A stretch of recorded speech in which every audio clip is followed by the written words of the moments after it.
Peace, y'all. Peace. We got a great, exciting demonstration this evening.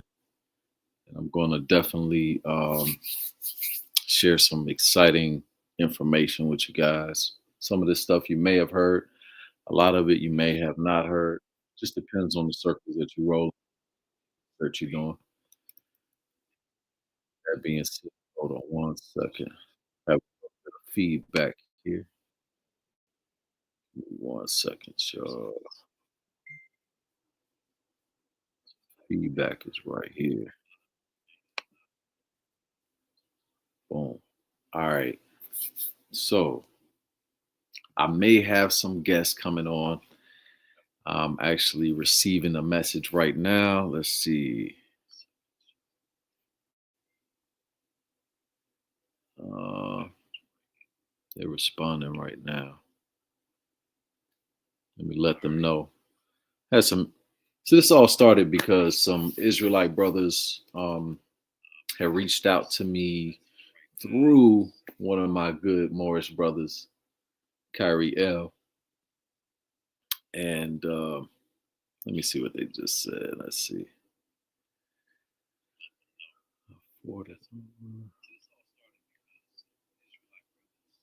I'm gonna turn this down. Forward it over. He said when you're really ready.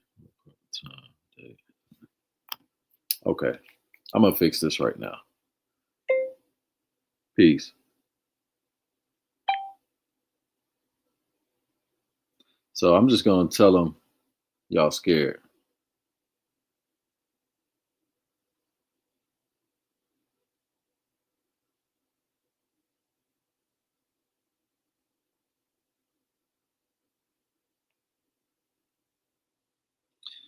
So I just told them right here. All right, let me explain. Let me give y'all some backstory. So I'm telling these guys they wanted to debate, and so I asked them a few questions, and then I told them that we couldn't debate because they don't have enough information, enough knowledge on the topic to debate me. Um, there's nothing in it for me.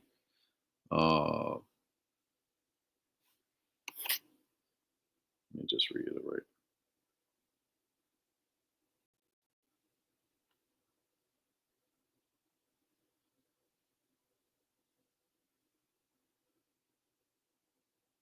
Yeah, so basically what I just told them, I said, y'all scared now.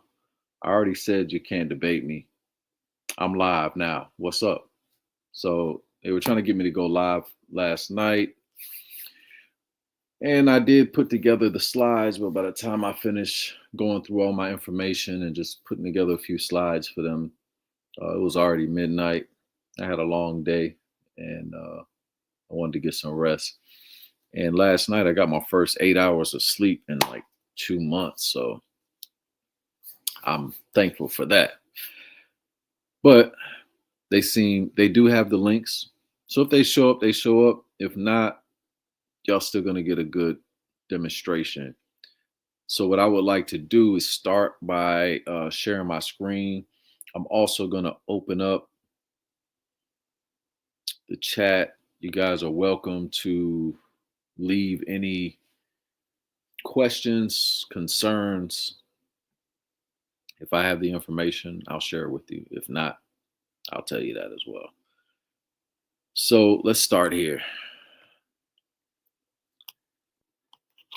because I'm done messaging those guys. I told them where I was. I gave them the links. They got the link to the YouTube. They got the link to the StreamYard. They can jump in here and debate live with me or conversate live with me because, like I said, there is no debate.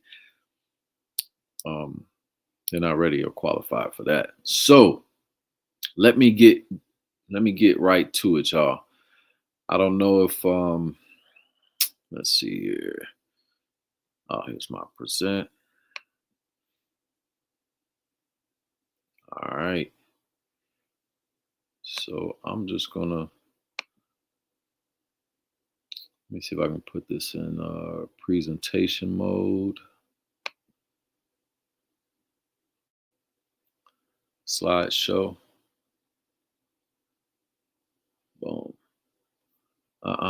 too fast. Okay. Slow it up. Slow it up. Now, oh, I'm not sure. Mm, so, before we get into what makes you an actual Israelite, let's talk about who is Yahweh. Okay. What is the origin, Yahweh, of Yahweh? Um, so, it is generally accepted in modern day, however, that Yahweh originated in southern Canaan as a lesser god in the Canaanite pantheon, and the Shasu as nomads most likely acquired their worship of him during their time in the Levant. So,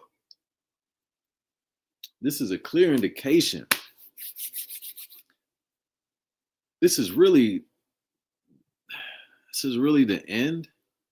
Can I say that? Can I just go ahead and if this was a debate, one of the issues that they brought up was about Yahweh being the most high God. And as we can see here, Yahweh was conceived not as a most high God, but as a child of the most high God, an offspring of El, an offspring of Allah or Elohim. Some of you are like, Allah, Elohim. It's the same thing. Allah is also El. Allah is, how should I say, it's El pronounced all the way out. El, La, Allah. That's it. That's El. Ella. When you go into the Aramaic and the Hebrew. And I'll show you more about that. But I wanted to just go ahead and demonstrate that now because for those of you who know, hopefully this volume is good enough. But for those of you who are studied enough, it should be quite clear as to who's who and what's what. And as we can clearly see here, I just want to make sure my volume is working.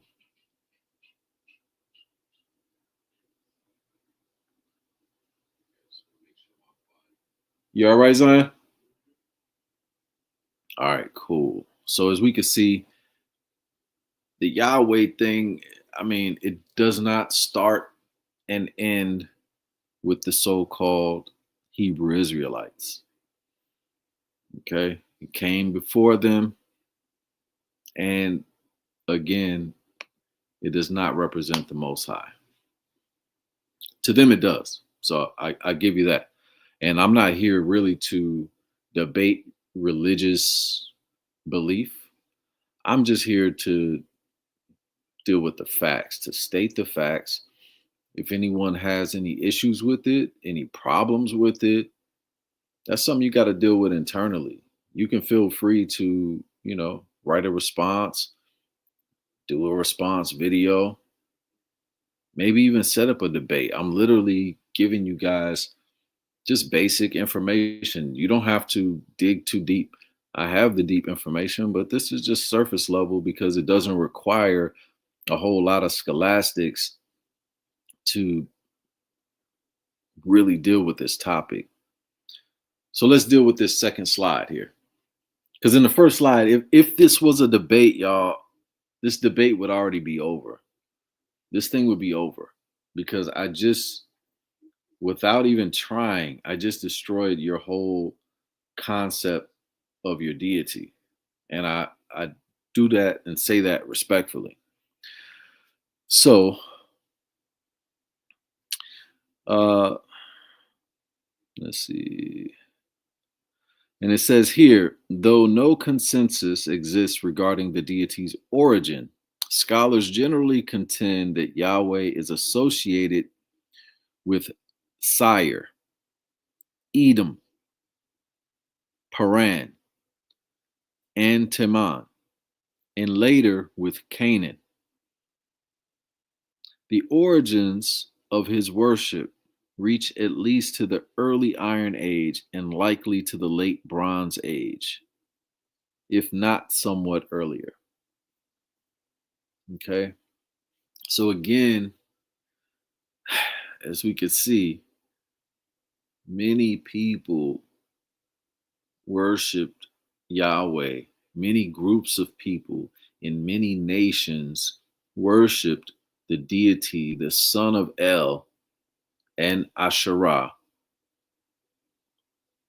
for thousands of years prior to the Hebrew or the Hipiru or the Eber people accepting Yahweh as their God. Okay. Slide number 3. Did Canaanites believe in Yahweh? This is a great question. According to, what does that say? Amzalag, long before becoming the deity of the Israelites, Yahweh was a god of metallurgy in the ancient Canaanite pantheon, worshipped by smelters and metalworkers throughout the Levant, not just by the Hebrews. Okay. And of course, you can see the source there. Jewish God Yahweh originated in Canaanite. Vulcan, says New Theory. All right. So again, I'm just laying it down. Um, I wish these guys were in here so I could actually answer some questions. And what I'll do is I'll look at the chat in just a second. Matter of fact, I think I could probably see it from here.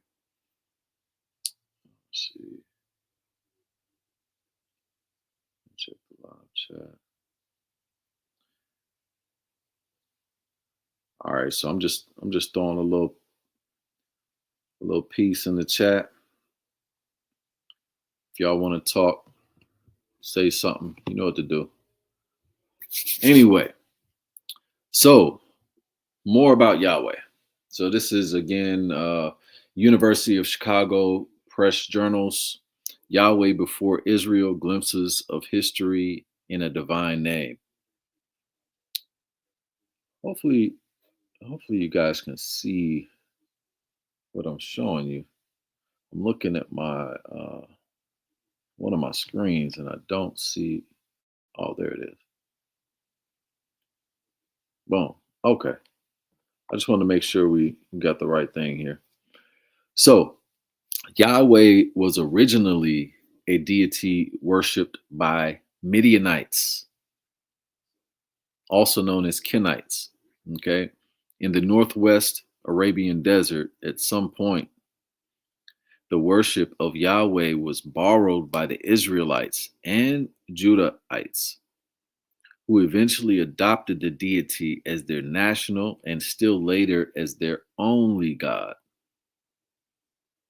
So that means, and I won't get into this on this particular demonstration, but that shows and proves that the Israelites have not always worshiped Yahweh and have not always worshiped Yahweh alone. Whole nother conversation. Not going to get into that right now. I just want to deal with the facts.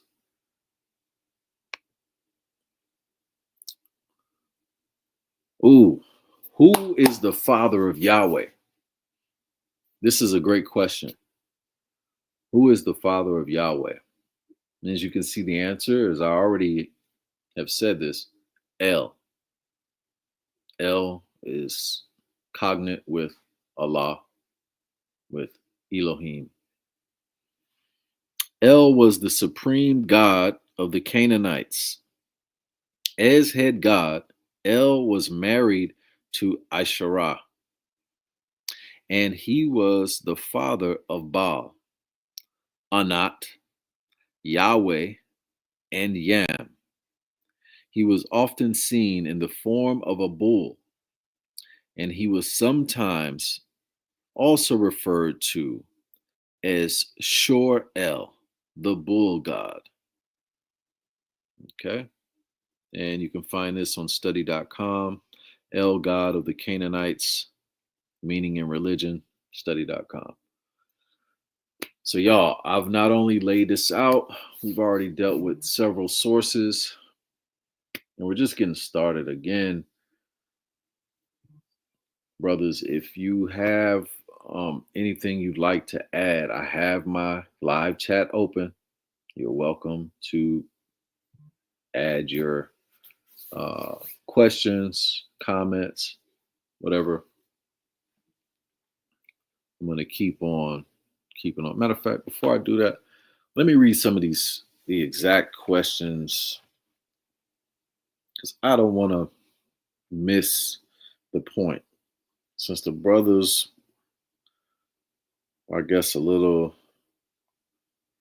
scared to come on here, because they've been asking for this for a few days now. I've been a little busy. Let's see. But it's clear. You know what?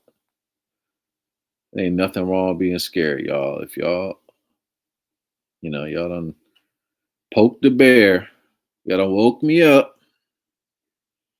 Okay? You poked the bear, but now y'all done fled into the wilderness.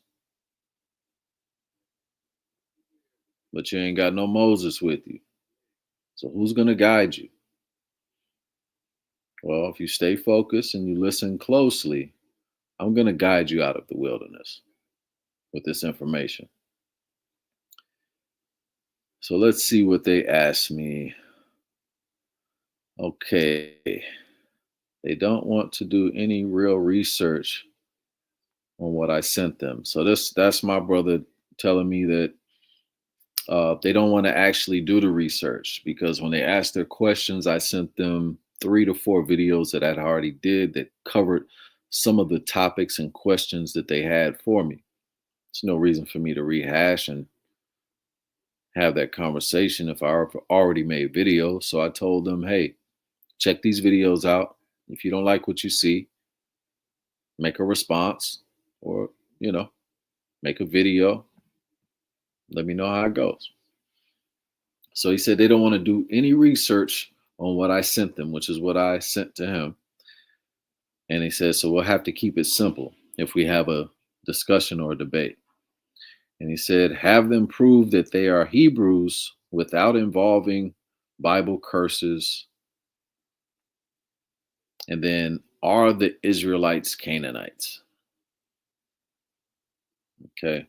So, I still want them to come on and prove that. If you guys have the link, Kyrie, if you're watching, let me know. Send me a text or something. Let me know that if they want to jump on, and I'll go into the back office and let them in. Otherwise, they can put their questions right in the chat, and I'll see them and I'll address it. Let's see here. And then they also wanted to deal with the Bible verses that say not to marry Canaanites. Okay, and he shared those verses with me. Let me see. And although it's, he shared those scriptures with me, and I guess that's something that they have a contention with or something. Like I'm not even sure what their true positions are, the issues are. But I know when we had our conversation that the brother I was talking to, and he admittedly said he had only been studying for 2 years, but he was not equipped to have this conversation with me, at least in a debate format. I'm willing to share information with anybody. I'm willing to learn from anybody. However, I'm not willing to debate someone who does not have a certain uh, level of scholarship, understanding. They haven't done debates already, if they haven't read enough. If your only source is the Bible, we can't debate unless we're debating Bible scripture, which I would never debate Bible scripture. That's weird. All right, so we dealt with that. So I read those questions that they asked. Let me just let them know that I'm smashing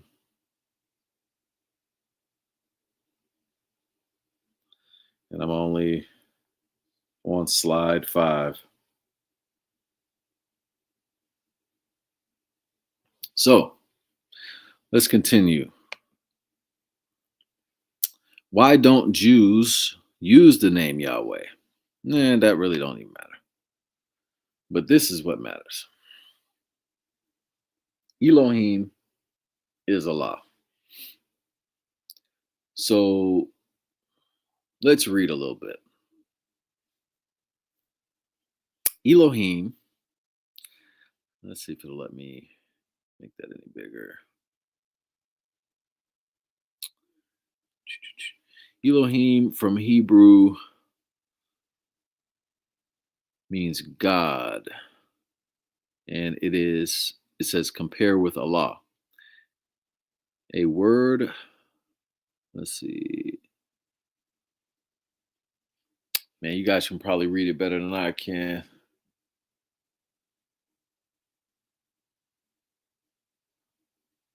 It's a little small for me and a little small to read on my screen. So I'll go down to the bottom where I can actually read it. But you can see El is a personal name. The name of deity is El.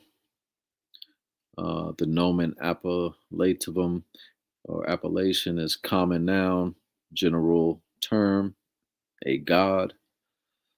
El, God, about 230 times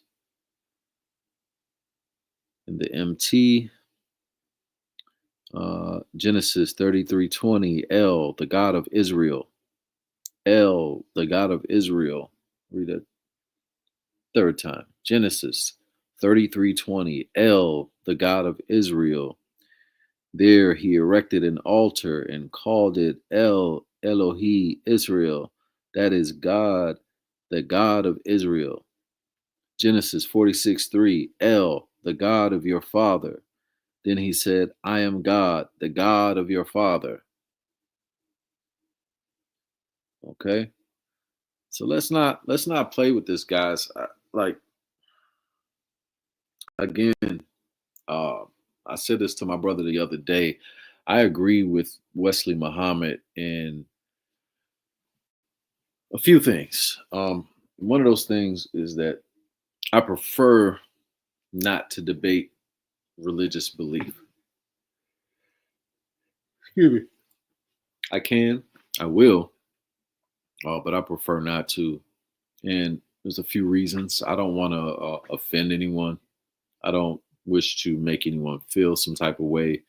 Um, I don't want to make anyone abandon their religious beliefs. I believe religion is good for people. I believe it keeps people spiritually grounded and tied to a moral standard and code. That's my position. I mean, my position is much more elaborate than I just explained. However, that's the basis of my particular position on that. So let's look at Allah, an Arabic name for the supreme being. Allah, from Arabic Allah, contraction of Al Ilah, literally the God, from Al, the Ilah, God, which is cognate with the Aramaic Ilah, Hebrew Eloah, see Elohim, which we just saw that they were the same thing. But going into the etymology, as you can clearly see, my source there is etymonline.com. Whenever I go do etymological searches, typically I go there first. There's reasons for that. I won't explain them here. Elohim, a name of God in the Bible, from Hebrew, plural, of majesty, of Elo, God, cognate with Allah, a word of unknown etymology, perhaps an augmentation of El, God, also an unknown origin, generally taken a singular, taken as singular. He The use of this word instead of Yahweh is taken by biblical scholars as an important clue to authorship in the Old Testament. Hence, Elohist. Elohistic is from 1841, title of the supposed writer of passages of the Pentateuch, where the word is used. That's something that I also brought up to the brother, is that the Old Testament has, from my research, at least 8 different writers. And there is contention on that. Some scholars say 5, and it ranges to as many as 8 different writers, basing it on the writing styles used in the Old Testament and the differences between them being quite distinct. But as we can see here again, Elohim, El, Allah, these are the proper names for the deity, and Yahweh came much later. Also, Yahweh is the son of Allah, the son of El, the son of Elohim. Okay, so let's clarify that. Again, not trying to be disrespectful, but that's something that none of y'all can debunk. So if you want to try, I welcome you. All right. So we can see here El, transliteration from Hebrew, generic word for God. What's up, Sonny? Good? Oh, you like that? Yeah. That's how we doing. All right, as you can see here, El Elohi Israel, transliteration from Hebrew, meaning literally El, the God of Israel. So Yahweh is not the God of Israel, as much as people would like to claim that. It clearly states that El is the God of Israel. And again, this is not up for debate. I'm just giving y'all the raw data. I didn't make this up. I didn't create these slides. These slides already existed. I mean, I already had them, one, but two, this information is from direct sources. These are not, I didn't type this up. Like it says there, El-Ah or Elah, transliteration from Hebrew, compare Allah, which we already talked about. But again, this is from another biblical source. Break.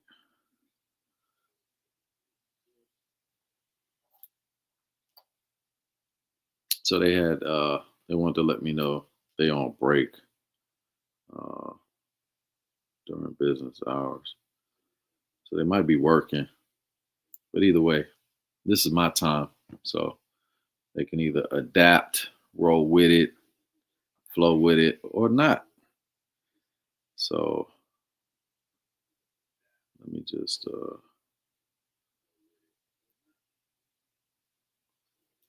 all right. So let's go to the next one, because we're gonna keep. All right. So in More Science, they said they also wanted smoke with More Science. So in More Science, the way I'm destroying these concepts that they brought to the table so meticulously, without much effort, to be honest, this is what we call the hammer degree. Okay. I'm going to hammer this home. I'm going to hammer it until it is beaten into every part. Okay. The truth is going to be beaten into you with these slides and with my words.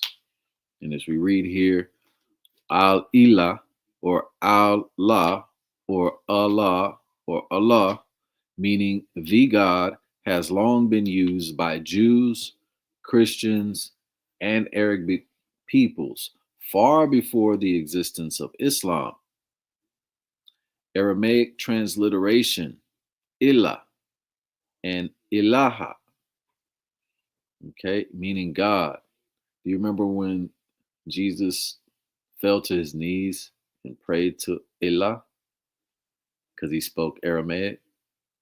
If you don't, look it up. Why do many Arab Christians refer to God as Allah? Because Allah is the term in Arabic for God. So even Christians call on Allah as well as Jews. All right. I'm not going to get into the generations of Noah or Hagar. I don't even know if I'm going to take this any much further because I might be showing y'all too many slides. I'm just going to exit that because I feel as though I might be hitting them with too much information. I might need to come back and do a part two in reality because, again, who am I actually speaking to here? I know we do have some people in the chat. If y'all have something to say, feel free to leave a question, say something. But otherwise, I think I'm going to close it out because I kind of want to leave a little mystery and let them wonder exactly what I'm going to do next. Like, I got like 40 slides here, and I've only gone through maybe 6 or 7. I'm just really getting started. How should I move forward with this? Y'all got any insight, suggestions? Should I continue to break this down? I think I will for a little bit longer. What time is it? 11:57. I'll drop a few more slides, and then if I don't see any questions or anything like that, then I'll just close it out and do a part two. So I'm gonna go right here. Let me add this to the stage real quick. All right. All right, y'all can see that pretty good, right? So this is Light and Truth. Let me move this thing off the screen so you guys can see that. Give me 1 second.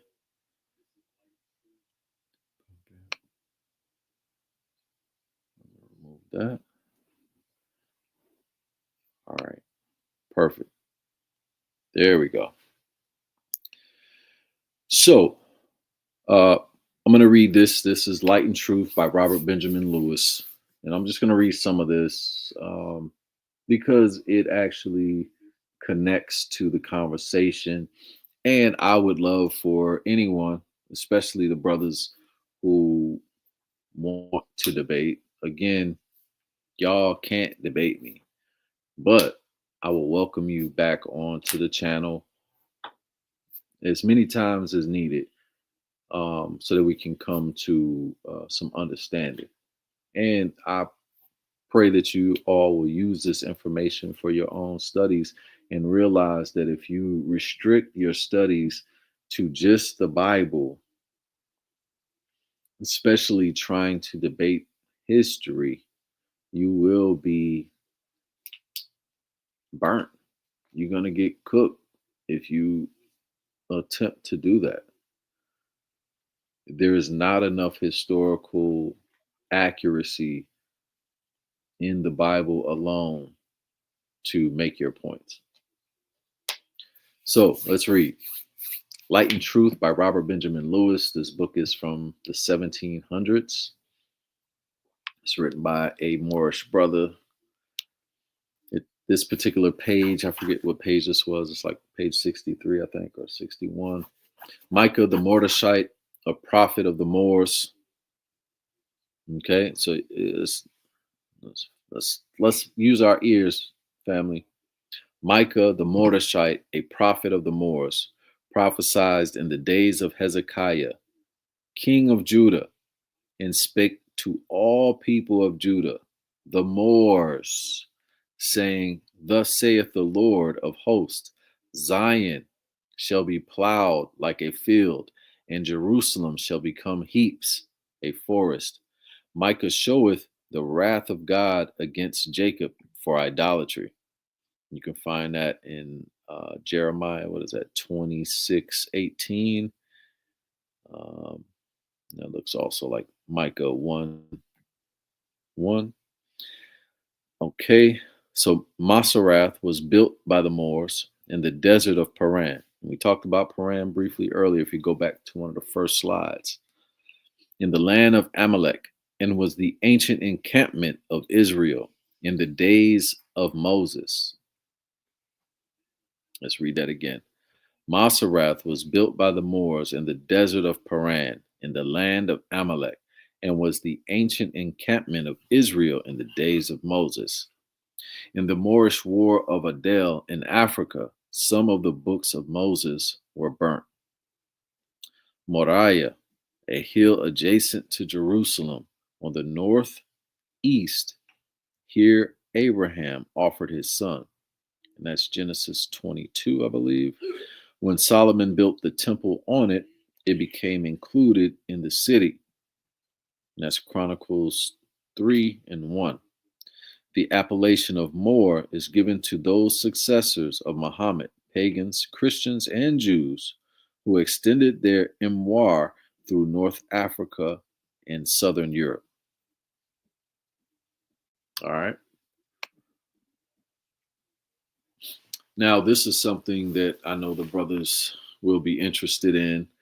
This is a point that I needed to make because they wanted to be clear that they are not Africans and that the so-called Middle East has nothing to do with Africans, and that Ham and Shem and all of the children of Noah were basically different races. Okay. Although they have the belief and hold the belief that these people were actual people and not nations. That being said, I want to show and prove the pure facts that Africa and Arabia are one and have always been. So, geologically, the whole of the Arabian Peninsula must be considered as unitary with the African continent. The Red Sea is best thought of as an inland lake with a small opening into the Indian Ocean. And that source is Paul Bohannon, African Culture. Okay. And you can see who the publisher is. So it's that Penguin Books. Okay. Afrabia, northeastern Africa. Geologically, the whole of the Arabian Peninsula, in general features, Arabia resembles the African Sahara, of which it is but a continuation. Its general characteristics are African. To the Kushite race belong the oldest and purest Arabian blood. They were the original Arabians and the creators of the ancient civilization. And that's by Drusilla Dungy Houston, Wonderful Ethiopians, page 113. Again, if you're using the Bible to do your research, you will be lost. You will have some foundation, but not enough. I had way more slides on that, but I'll wait. If they ever get to a point, or if someone ever wants to debate that I seem or deem worthy of a debate, I will then pull out the rest of that information. Now, they also had an issue with Moabites and Ruth being a Moabite. I've dealt with that already. So if you guys are interested in that information, just go to the channel. You'll see a video about Ruth the Moabitess. And it's a response to one of the Hebrew camps. I think it's, what does he call himself? General Tazariak. And he was building with another brother, Tahana. I think the brother's name is Tahana.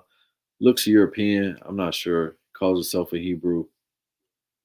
You know, whatever. So it's up to you guys. However y'all want to roll. I'm not your judge. But I crushed them in that video. So if anybody has issues with Moab, or Moabites, or Ruth being a Moabitess, I suggest you go and check that video. I may do, you guys can kind of see those slides. I know y'all gonna be screenshotting the data, so I'm gonna try to slide through it real quick because I'm really not ready for that information. Man, we got Hamites. Man, I got too much data in here, y'all. Um, Let me see where I want to do this.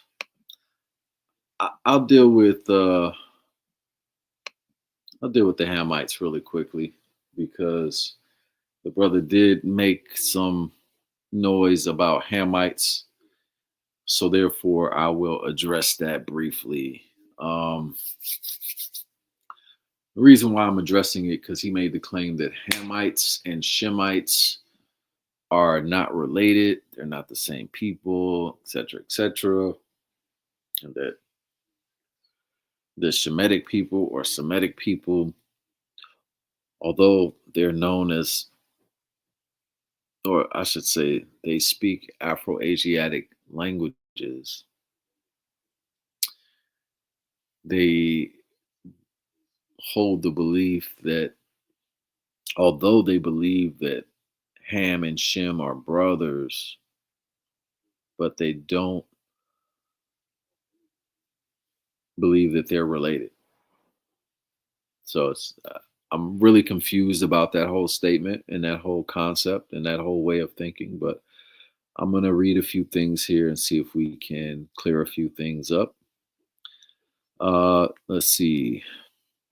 Hamite, a descendant of biblical Ham, used in reference to Egyptian and other peoples of North and Northeast Africa, but popularly used as a Black African or a Negro. Okay, so this is getting into some racist anthropological terminology. But again, that's for another demonstration. Hamitic, of or pertaining to the language group that included ancient Egyptian, Berber, Gala, etc. 1842 from Ham, Cam, name of the second son of Noah, whose four sons were popularly believed to have populated Egypt and adjacent regions of Africa. Africa, my brothers, come on now. And let me just be clear too, because I don't have any issues with my Hebrew brothers, my Israelite family. Um, you know, I won't get into my own background as far as that's concerned. That's for another day. However, I have some really, really, really good and close friends, brothers that are Hebrew Israelites, and I respect them to the highest extent. They do not hold a lot of these, what I would consider silly beliefs, but every group within each religious camp has its own set of beliefs and rules and ideologies. But I want to be clear that not all Israelites have these false ideologies, just the ones that I was speaking to the other day. And there are others, but I'm speaking to the ones I was speaking to. And if you're one of those or you believe like they do, take this information, slowly take bites until you can digest it. Go check my sources.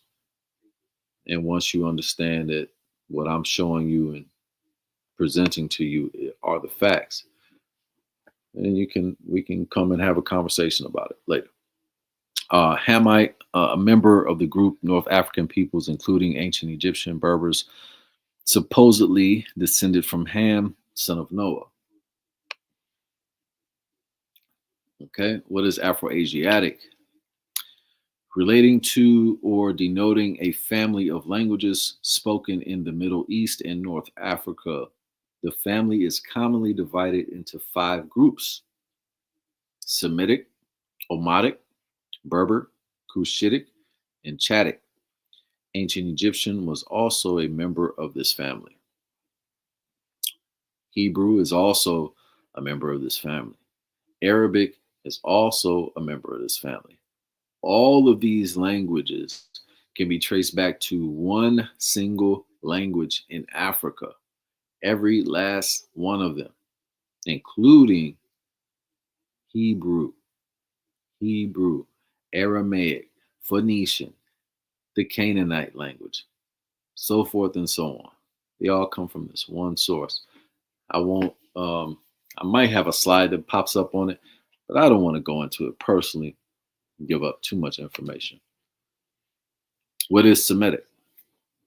Relating to or denoting a family of languages that include Hebrew, Arabic, or Aramaic, and certain ancient languages such as Phoenician and Akkadian, constituting the main subgroup of the Afro-Asiatic family. Okay, relating to the peoples who speak Semitic languages, especially Hebrew and Arabic, but I already said that, so that's a Semitic Arab. I wanted to put them on the screen just so you guys can have some clarity and realize that Semites are, one, not pale Jews, and that Arabs, two, are not pale either. Right? Now, I'm gonna leave it there, y'all. I'm just gonna shut the demonstration down because I do not want to give up any more information that I don't need to give up. Let me just check and make sure there's no questions in the chat before I shut everything down. So I didn't want to miss none of y'all. I appreciate those of y'all who have come on and, sat with us for a minute, allowed me to share some information. Again, this demonstration was for a group of Israelite brothers that had some questions and actually wanted some smoke. But as I told them, and I'll tell you, and I'll tell them again, that I ain't got no smoke for you because you don't have nothing to put in the pipe. If you had some information that when we had our preliminary discussion that would have been mind blowing, but you guys didn't even have basic understanding and knowledge of the Bible and the history of the Bible. So, and then you only use the Bible. So we can't really go any further on this topic. So with that, I want to send a big shout out to everybody that's catching this feed. I want to send peace and love, Islam, Shalom, Namaste to all the family out there. If y'all want me to keep putting out information like this, let me know. I intend to, but life is life. So I usually get caught up doing something else. And when I have time, a little bit of extra energy, I'll jump on here and just share some information that may be sitting on my mind or some questions that somebody gave to me. So if you guys want more information, make sure y'all comment, send some questions. Make sure y'all subscribe. If y'all watching this, send me some subscribers too. I'm almost at the monetization level. Definitely want to build up. So I'm asking for y'all support.